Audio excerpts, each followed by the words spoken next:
May ginagawa tayo ngayong makina ng mixer Robin EY28B.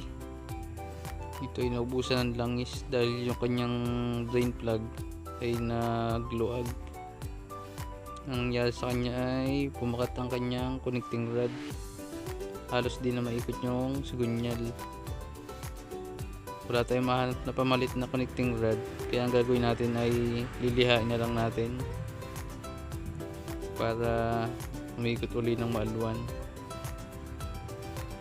Okay, naikabit na natin yung kanyang piston pati yung kanyang connecting rod.